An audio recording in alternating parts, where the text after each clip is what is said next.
But first at 6, new gun laws went into effect in the Empire State today. And for some, they're causing confusion. North Country Bureau reporter Michael Miller joins us live from Plattsburgh, and he breaks down the law for us right now. Michael?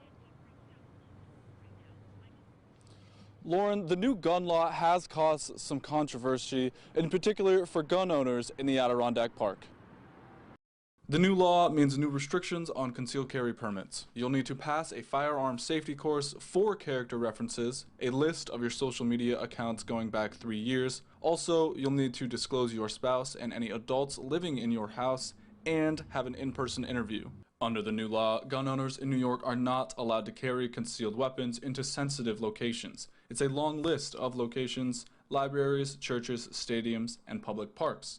That led to confusion about the impact on the Adirondack Park. Governor Kathy Hochul's office looked to clarify, saying certain areas of the parks are not considered sensitive locations under the law, as the state-owned or managed lands are legally classified as state forest preserve or are generally private lands. But there are areas inside the Adirondack Park still considered sensitive areas where concealed carry is not allowed, but there are exceptions for hunting and on personal property where signs indicate consent to carry. Assemblyman Billy Jones, who has long been calling on Governor Hochul to clarify the new law, issued a statement that said the website has clarified some of the confusion around the law, but he believes it is still too harsh on concealed carry permit holders in the North Country. The new gun law is an issue in the race for the 21st Congressional District. Congresswoman Elise Stefanik sent a statement that read, "I will do everything in my power to fight this bill and defend upstate New York and the North Country's Second Amendment rights."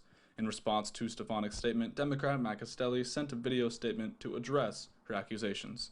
I am a strong supporter of the Second Amendment, and I took an oath to protect the rights of law-abiding gun owners, and I have serious concerns about downstate Democrats that don't understand our needs in upstate, hastily pushing state legislation that impacts our rights. Moderates like me believe in common sense measures.